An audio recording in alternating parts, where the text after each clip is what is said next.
Aleluia, glória a Deus. Graça e paz, irmãos, vocês que chegaram aí depois. Abra comigo no Salmos 34. Salmo de número 34.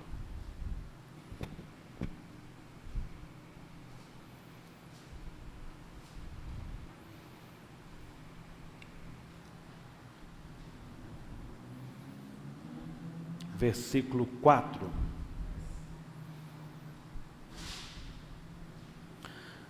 Diz assim o salmista Davi: busquei ao Senhor, e Ele me acolheu, livrou-me de todos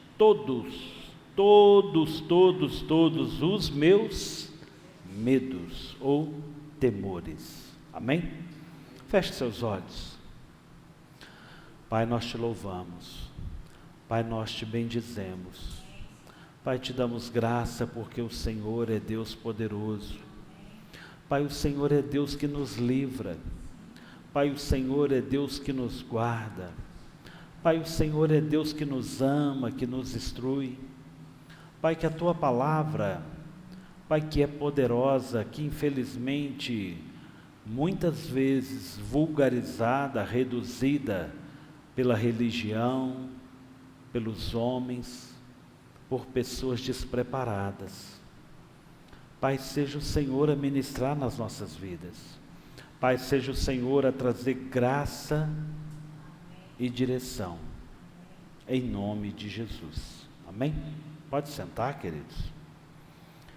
Queridos, o Salmo 34, ele foi escrito pelo salmista Davi, ou pelo rei Davi, ou pelo grande exemplo que nós temos de servo.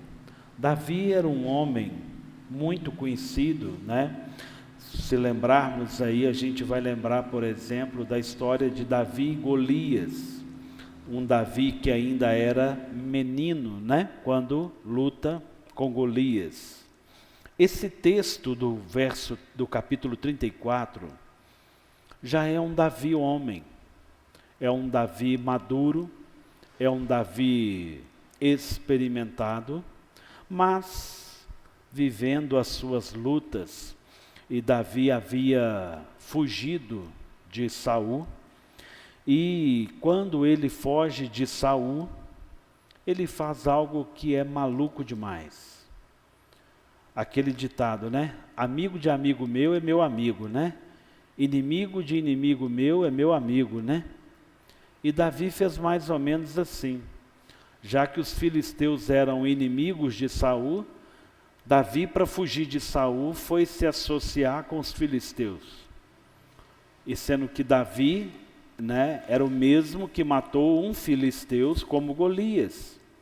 Então Davi era um homem certo no lugar errado.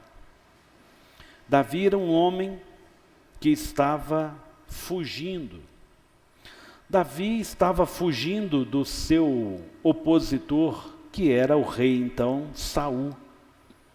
A gente precisa tomar muito cuidado, porque às vezes a opressão, as lutas, a dificuldade que nós estamos passando poderá gerar uma outra ação pior que a outra.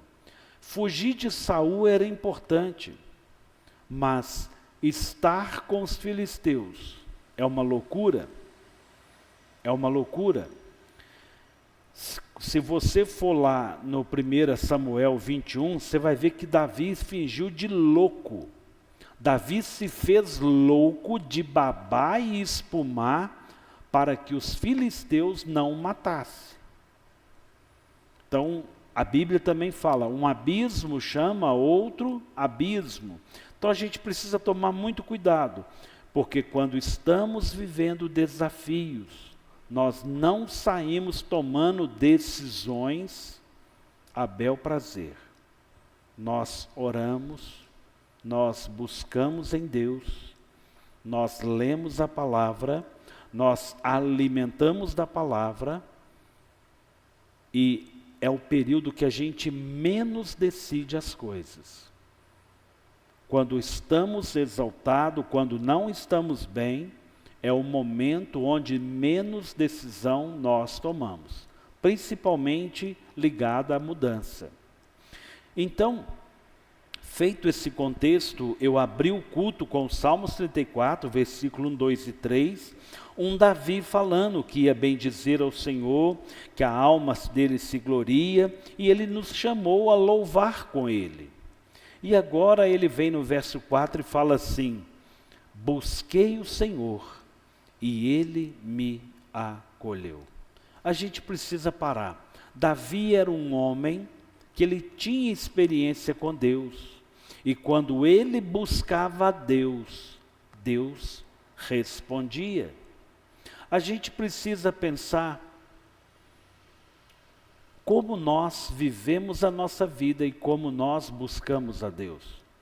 Porque se eu só vou a Deus quando eu estou com um bicho de pé, eu só vou a Deus quando eu não tenho dinheiro para pagar uma conta, o bicho de pé é brincadeira, viu, irmãos? É para você imaginar que tem alguma coisa que não está legal, né? Algo inesperado. Muitas pessoas procuram a Deus numa hora de dificuldade, uma hora que o nosso equilíbrio emocional não está bom e a gente não tem muita experiência de relacionamento com Deus. A gente precisa pensar a respeito desse relacionamento com Deus. A gente precisa saber viver um relacionamento com Deus. Imagina que um esposo só procure a esposa quando ele almeja coabitar com ela. Não faz sentido, isso não é um relacionamento saudável. Imagina que a esposa só se volta para o esposo quando ela precisa de alguma coisa. Isso não é um relacionamento saudável. A gente precisa pensar na nossa relação com o Senhor. Então Davi é um homem que busca o Senhor e ele sabe que Deus o responde. E ele afirma: olha, eu busquei e me livrou de todos os meus temores. Nós precisamos construir um caminho de busca ao Senhor, de uma vida no Senhor. A gente precisa estar com o Senhor, firmar no Senhor. Verso 5, os que olham para Ele ficarão radiantes, o rosto deles jamais se cobrirá de vexame. O que o Davi está falando, né, o salmista? Os que olham para o Senhor ficam radiantes. Quem tem relacionamento com Deus, quem está diante de Deus, descobre uma maneira de viver radiante, cheia de vida. Verso 6, clamou este aflito, ele falando dele mesmo, clamou este aflito, e o Senhor o ouviu e livrou de todas as suas angústias. Davi tinha fugido de Saul, foi para o lugar errado, quase morreu na presença dos filisteus, viu a morte de frente, e ele tem agora total convicção: como Deus me livrou. Nem Saul me matou, nem os filisteus me mataram. Como o Senhor, como a mão do Senhor prosperou Davi, abençoou Davi. Algo fantástico. E aqui é lindo nós olharmos para o texto e enxergar um Davi que segunda vez exalta esse livramento. Deus me livrou. Deus me livrou. E o texto está no plural, de todas. Irmãos, nosso Deus não faz serviço pela metade. Deus tem prazer de me abençoar, abençoar minha família, abençoar meu trabalho, abençoar meus filhos e me abençoar. Deus tem prazer de fazer isso. Irmãos, aqueles aqui que são pais, quando os nossos filhos se voltam para nós, por interesse, somente interesse, corta a alma da gente.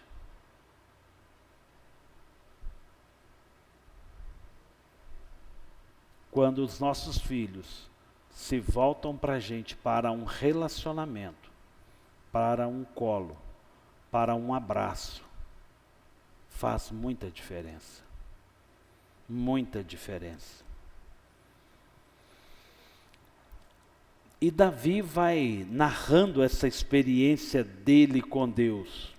Verso 7. O anjo do Senhor acampa-se ao redor dos que o temem e os livra.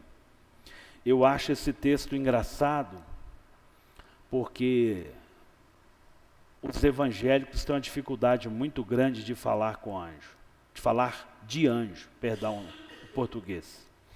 E muitas das vezes a gente vê os católicos, né, falar de anjo com mais facilidade. E é Davi dizendo: o anjo do Senhor acampa-se ao redor do que os temem.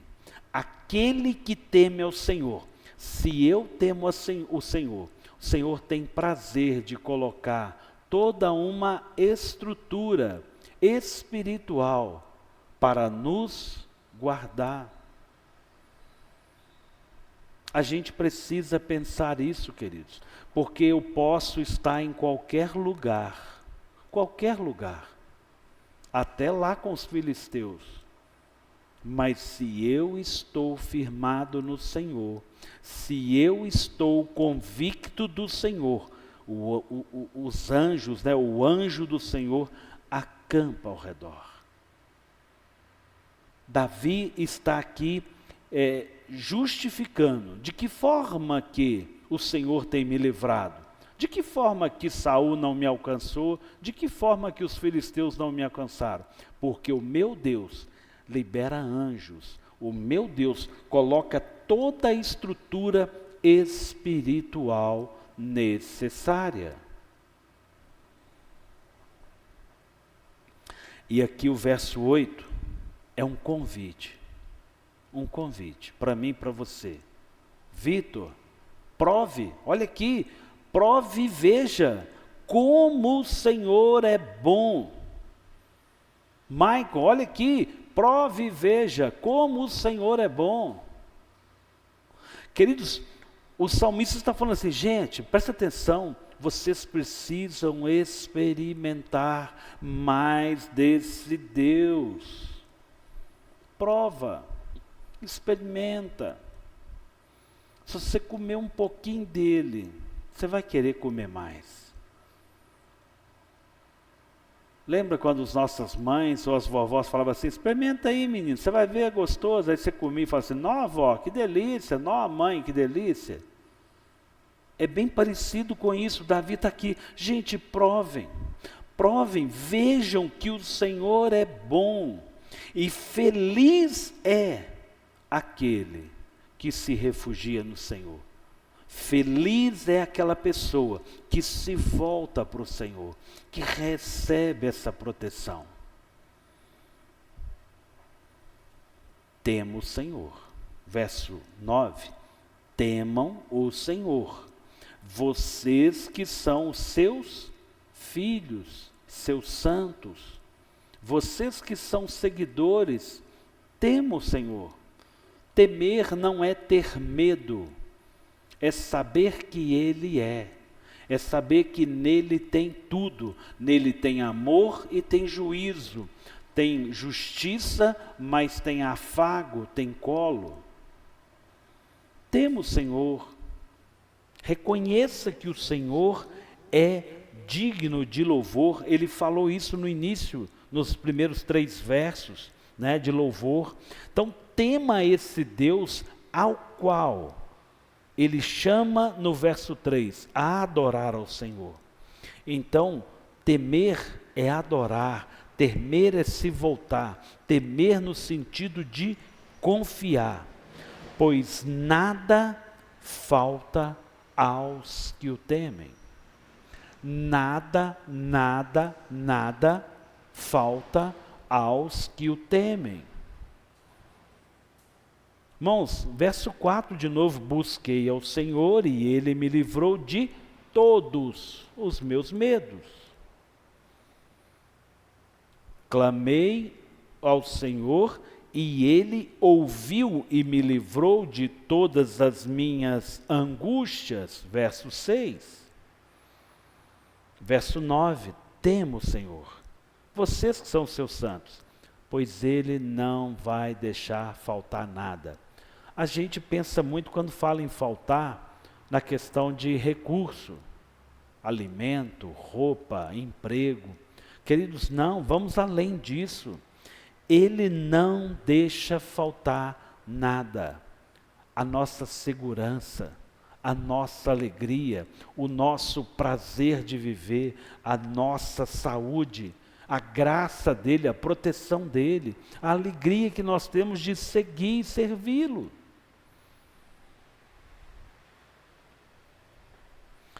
Verso 10, os leãozinhos passam necessidades e sentem fome, porém aos que buscam o Senhor, bem nenhum lhes faltará.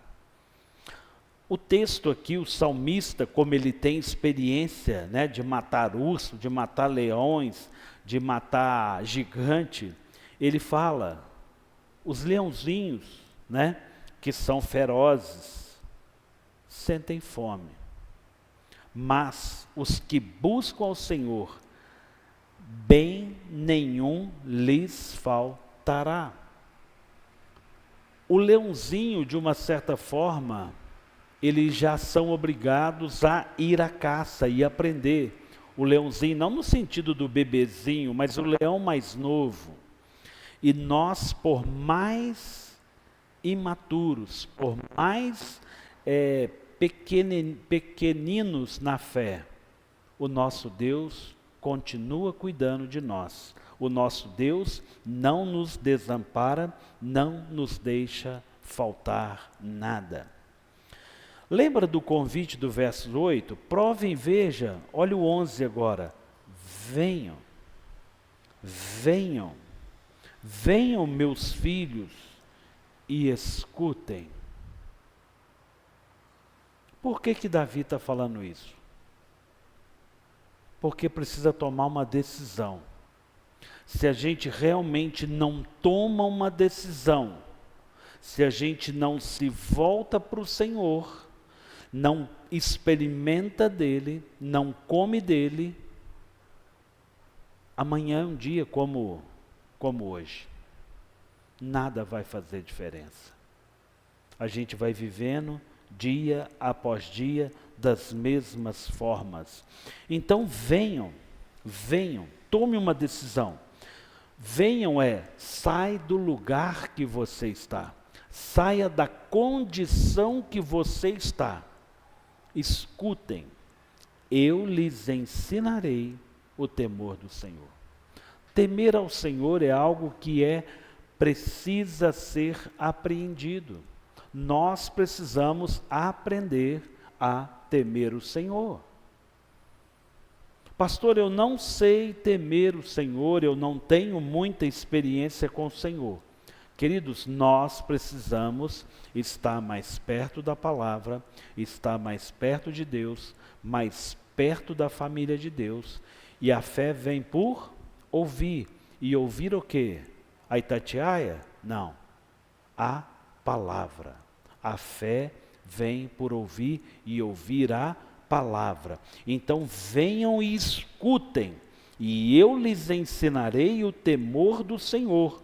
Porque se você ouvir, se você aprender o temor do Senhor, não vai lhe faltar paz, não vai lhe faltar alegria, não vai lhe faltar provisão, não vai lhe faltar recurso emocional, espiritual, saúde, não vai faltar. Amém, irmãos? Mas é preciso tomar uma decisão. Aqui agora o salmista, verso 12, ele começa a fazer perguntas. Quem de vocês que ama a vida e quer longevidade para ver o bem? Quem de vocês que ama a vida quer longevidade para ver o bem? Ele nos chamou a uma tomada de decisão. Ele fala de uma mudança de vida, ele fala de uma vida de temer a Deus, de um relacionamento com Deus. E aqui agora ele fala assim, você almeja ver lá na frente, ter uma longevidade? Queridos, eu compartilhei um texto com os irmãos, não sei se todos viram e leram, acaba que o corre-corre, nem todos leem, o texto não é pequeno, mas há uma geração entre quem nasceu nos anos 40, 50, 60, 70, que experimentou muita mudança, muita transição. Nós vimos nascer uma geração de tecnologia. Estamos vendo essa geração de tecnologia mudar assustadoramente.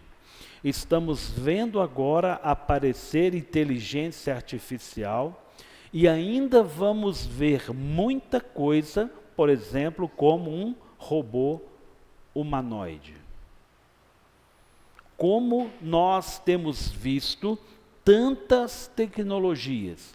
Nós vivemos uma época que nós tínhamos que ir para um orelhão para aguardar um parente da notícia quando viajou, porque nem telefone nós tínhamos em casa. Depois nós passamos a ter um telefone em casa, depois nós passamos a ter um telefone no bolso, depois nós passamos a ter uma videochamada, e a gente daqui a pouco vai ter uma imagem holográfica, você vai conversar vendo um fantasma na sua frente, algo muito parecido. Uma projeção, não mais na tela. Então nossa geração experimenta muita transição, muita mudança. Então, querer enxergar longevidade, querer enxergar longe, nós ainda vamos ver muita coisa. Eu sou de uma época que Betim era roça. Cavalo andando no centro da cidade era a coisa mais normal. Andar no centro e ter cocô de cavalo na rua era normal. Chamar o Zé Carroceiro para tirar um entulho na casa da gente era normal. Hoje, já tem um processo em aberto para que não seja proibido carroça em Belo Horizonte. Não pode ter carroça em Belo Horizonte. E Betim daqui a pouco. Queridos, nós experimentamos muitas mudanças. Então a gente precisa enxergar o que nós estamos vendo. Nós vimos uma época em que a família, a igreja, a escola era uma estrutura fantástica. Hoje a escola faz um desfavor para os nossos filhos. Muito, um desfavor. Aprendem um pouco e aprendem muito mais aquilo que não precisa. Eu estou generalizando. Hoje a igreja faz um desfavor para as pessoas. Ao invés de acolher as pessoas, instruir as pessoas, elas querem arrancar o pelo das pessoas. Elas querem aquilo que as pessoas podem dar. Hoje nós vivemos famílias onde pai mata filho, filho mata pai, e está virando normal. Então a nossa geração tem visto uma deturpação de valores gigante, como nunca vimos, e veremos muito mais ainda. Nenhum de nós aqui somos tão ancião que ainda não vamos viver vários anos. E a gente verá muita coisa. Nós precisamos pensar o que é viver essa vida. Quantos desafios nós iremos passar. Quão importante é o nosso equilíbrio. Equilíbrio espiritual, equilíbrio emocional, equilíbrio físico. Hoje nós somos uma geração que tem muita informação, muito recurso, muita coisa, muita coisa, de todos os jeitos. Antigamente eu ia para a igreja a pé, hoje a gente vai de carro. Eu sou de um tempo que eu ia para a igreja de manhã e de noite e eu ia a pé. Hoje é muito fácil. As coisas estão mudando muito. Então o texto vai dizer: quem de vocês ama a vida e quer longevidade para ver, não é ver qualquer coisa, ver o bem. Porque viver para ver coisas ruins é um desafio. A gente precisa pensar o que nós estamos construindo, como igreja, como família, em todas as áreas.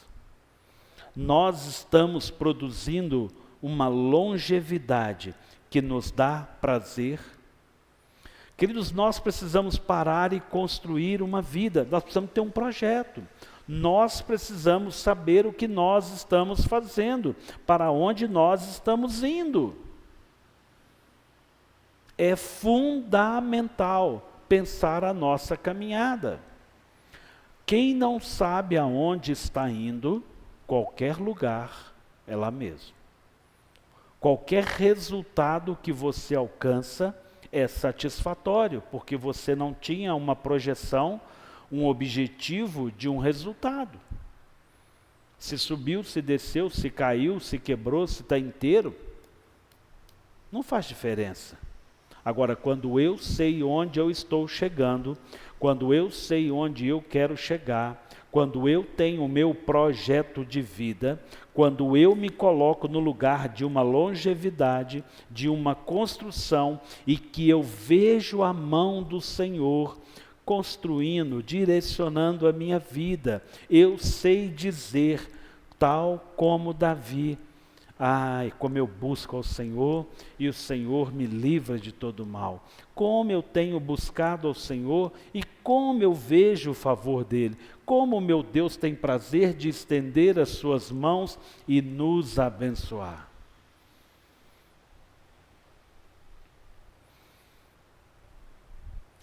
Olha o verso 13. Veja como Davi está nos exortando agora. Refreie a língua do mal. Refreie a língua do mal. Nós falamos mal de nós mesmos. Nós murmuramos muito. Murmuração é uma oração ao contrário. Ao invés de eu dizer coisas que eu confio em Deus, que eu espero em Deus, eu lanço palavras de derrota sobre a minha vida, sobre a minha família, sobre aquilo que eu quero, aquilo que eu estou construindo. Então, Davi está dizendo: olha, refreia a sua língua. Refreia a sua língua do mal. E aqui a gente tem dois paralelos, porque sobre a nossa língua está a bênção e a maldição. Preguei há pouco tempo o poder daquilo que nós produzimos. Se você pegar uma plantinha e você fala com a planta, ela agradece, ela se torna mais bela, ela cresce melhor. Se você recebe um animalzinho, um cachorrinho, e você tem carinho com ele, ele te devolve o carinho. Agora, a mesma verdade de tudo que nós fazemos, isso vai afetar a nossa vida verdadeiramente. Se eu digo assim, meu salário é uma miséria e não dá para nada, ele vai ser uma miséria e não vai dar para nada. Eu já contei aqui rapidamente para mim não estender. Meu primeiro carrinho foi um Fiesta 97, um Fiesta conhecido como Chorãozinho, Fiestinha simples, modelo bem antigo, ano 97. Foi o primeiro carro que eu comprei usado. E eu queria comprar um outro carro, eu queria trocar de carro. Já tinha um tempo que a gente estava com esse carro. Ao invés de eu sentar com a Renata e falar, amor, o que você acha da gente trocar de carro, final do ano, ano que vem? Vamos programar trocar de carro? Ao invés de eu planejar, o que eu comecei a fazer? Nossa, esse carro está um saco. Nossa, não estou aguentando esse carro. Nossa, esse carro é ruim demais. Eu comecei só a depreciar o carro. E eu não gostava do carro e eu não estava satisfeito com o carro. De uma certa forma, automaticamente, eu não programei, troquei o carro, mas a Renata programei financeiramente, mas nada bem planejado e justo. Troquei de carro, vendi esse carro para um colega na empresa que eu trabalhava, e já tinha anos que ele estava com o carro, esse colega, também cristão, e eu perguntava para ele, e aí, como é que está o carro? Que carro bom. Vou para a Bahia nele, lá na casa da minha mãe, e eu vou e volto, é só gasolina. Que carro abençoado, aquele carro é bom demais. Isso é um aprendizado. O carro começou a dar defeito comigo. Eu não sentia mais prazer naquele carro. E o carro dava defeito. Porque eu liberava palavras de desconstrução. Isso é muito sério, queridos. Então, refreia a língua do mal e os lábios de falarem palavras enganosas. Eu posso pegar aqui, ai de mim, se eu trouxer nesse púlpito palavras enganosas. Ai daqueles que deveriam estar ensinando, até mesmo o pai aos filhos, ai de nós, se nós liberarmos palavras enganosas. Isso não é justo, não é o que Deus quer de nós, não é o que Deus espera de nós. Verso 14, afastem-se do mal. Gente, afaste-se das coisas ruins. Eu oriento o Vitor, filho, se você está num grupo de 5 amigos, e você é o mais inteligente, e você é o melhor do grupo, você está no grupo errado. Você nunca vai crescer, você nunca vai desenvolver. Você vai viver sempre essa mesma mesmice. Eu não estou querendo ensinar que a gente abandona pessoas, mas o meio que nós estamos inseridos pode produzir muita coisa boa na nossa vida. Deus me abençoou no trabalho e eu sempre trabalhei numa empresa onde tinha a responsável do restaurante, tinha uma dieta equilibrada, tinha instrução para uma dieta equilibrada. Eu trabalhei com pessoas que sempre falou assim, olha, é importante cuidar da saúde. Então eu sempre, de alguma forma ou outra, não como hoje, mas eu procurei cuidar da minha saúde. Dentro da minha casa, Deus me deu uma esposa que sempre me orientou, que a gente sempre procurou uma melhor comida, menos gordura. Então a gente sempre, de alguma forma, construiu algo melhor para nós. Então a gente precisa pensar o meio que nós estamos. E aqui o salmista está falando, olha esse meio que você está. De repente você está no meio de muitas falas de coisas ruins, de pessoas que não te trazem a Deus, pessoas que não te aproximam de Deus. Cuidado, saiba ouvir, muito cuidado com o que você está ouvindo, no meio que você está, porque o que cabe a nós é praticar o bem. Está no texto, afaste-se do mal e pratique o bem, procure a paz, procure a paz, procure a paz. A paz é um lugar a ser alcançado. Se eu ganho 2.000 por mês e eu gasto 2.000 por mês, eu sempre vou estar apertado. Sempre vou estar apertado. Se eu ganho 2.000 e aprender a gastar 1.900 e todo mês eu guardar 100, eu vou alcançar grande equilíbrio financeiro com o tempo. E a gente precisa pensar isso. Eu procuro a paz, eu tenho uma vida organizada, a minha vida é planejada. Empenhe-se, diz o texto, empenhe-se por alcançá-la. Os olhos do Senhor, verso 15, os olhos do Senhor repousam sobre os justos e injustos. Perdão, os olhos do Senhor, eu já estou com outro versículo. Os olhos do Senhor repousam sobre o justo e os seus ouvidos estão abertos ao seu clamor. Olha, preste atenção, o Senhor está te vendo. O Senhor está te vendo.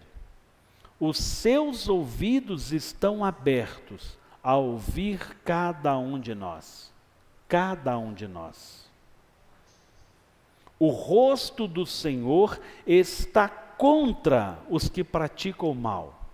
É como se o Senhor estivesse nos dando as costas para aqueles que buscam o mal, para extirpar da terra a memória deles. Clama aos justos, e o Senhor os escuta e os livra de todas as suas angústias. Perto está o Senhor dos que têm o coração quebrantado. Ele salva os de espírito oprimido. O Senhor salva os que estão de espírito oprimido. Ah, gente, grande será seu galardão, Júlia. Obrigado, viu? Vem na hora, Júlia. Clama aos justos, e o Senhor os escuta e os livra de todas as angústias. Todas as angústias. Perto está o Senhor dos que têm coração quebrantado. Ele salva os de espírito oprimido. Caminhando para encerrar, né? Muitas são as aflições dos justos. Muitas são as aflições dos justos. Queridos, cada um de nós temos a nossa luta, a nossa dificuldade, as nossas até incredulidade. Nós temos. Muitas são as aflições. Mas o Senhor livra de todas, de todas. Se formos somar quantas vezes a palavra todas aparece aqui, e ao que essa palavra está ligada, ela está sempre ligada a medo, a angústia, a algo ruim, porque o nosso Deus verdadeiramente livra de todas. Queridos, quando você conhece com mais profundidade a história de Davi, você vai entender o quão Davi tem de propriedade para falar assim: eu já passei por muita coisa ruim na vida, mas eu vi Deus me livrar de todas. Queridos, para eu pregar isso aqui, eu posso dizer para vocês, como o Senhor tem me livrado de todas as coisas. Todas as coisas. Preserva-lhe todos os ossos, nenhum deles sequer será quebrado. Aqui já é um salmo profético, né? Porque quando Jesus foi crucificado, era natural que se quebrasse as pernas das pessoas crucificadas para que morressem rápido. E ali, quando quebra a perna do primeiro ladrão ali que está de um dos lados, né, quando chega em Jesus, a pessoa olha e fala assim, não, ele já está morto. Esse não precisa quebrar, ele já está morto. Para não ter dúvida, pegaram uma lança, como se fosse aquele suporte da bandeira, pegaram uma lança, foram e furaram, né, o seu ventre, foi onde o sangue do Senhor foi derramado. O sangue de Jesus foi derramado na cruz. Para quê? Para que toda nossa angústia, enfermidade, todo o castigo que nos era contrário, o Senhor Jesus levou sobre si, pelas suas pisaduras e pelo seu sangue derramado, nós alcançamos alegria, graça, favor, paz. Amém, irmãos? Esses salmos, ele traz essa condição messiânica, né? Então, nosso Deus nos preserva tanto, que nem os ossos foram quebrados. A desgraça matará o ímpio, e os que odeiam o justo serão condenados. O Senhor resgata a alma dos seus servos e dos que nele confiam, nenhum será condenado. Amém? Feche seus olhos. Pai, nós te louvamos, te bendizemos. Pai, nós agradecemos ao Senhor pela tua beleza, pela tua santidade. Pai, te louvamos porque o Senhor é bom. Pai, te louvamos porque o Senhor, ó Deus, é sobre todos. Pai, o Senhor é maravilhoso. Pai, nós te damos graça. Pai, nós te louvamos porque o Senhor verdadeiramente tem prazer de vir sobre os nossos medos. O Senhor é aquele que tira os medos. O Senhor é aquele que nos dá graça. O Senhor é aquele que nos dá direção. Pai, o Senhor é aquele que age. Pai, o Senhor é aquele que nos sustenta. Pai, o Senhor é aquele que traz a cura. O Senhor é aquele que tira o medo. O Senhor é aquele que dá a provisão. Pai, o Senhor é aquele que nos dá graça. O Senhor é aquele que coloca alegria no nosso rosto. Pai, o Senhor é aquele que nos dá prazer de viver uma longevidade. Pai, o Senhor é Deus poderoso, o Senhor é aquele que age sobre nós. Pai, eu peço aqui ao Senhor, Pai, venha sobre cada vida. Pai, aqueles que estão aqui no templo, Pai, aqueles que estão aqui na Tua presença, Pai, aqueles que estão, ó Deus, assistindo a essa gravação, que estão na Tua presença, Pai, aqueles que estarão assistindo a essa gravação, Pai, seja o Senhor a fazer, Pai, seja a Tua mão, Pai, seja a Tua graça, Pai, seja o Senhor, ó Pai, a agir. Pai, completa a Tua obra, Pai, completa a Tua obra, Deus, sobre os Teus filhos, Pai, que nós possamos a cada dia aprender a temer ao Senhor, Pai, alcançar essa alegria, essa paz, em nome de Jesus.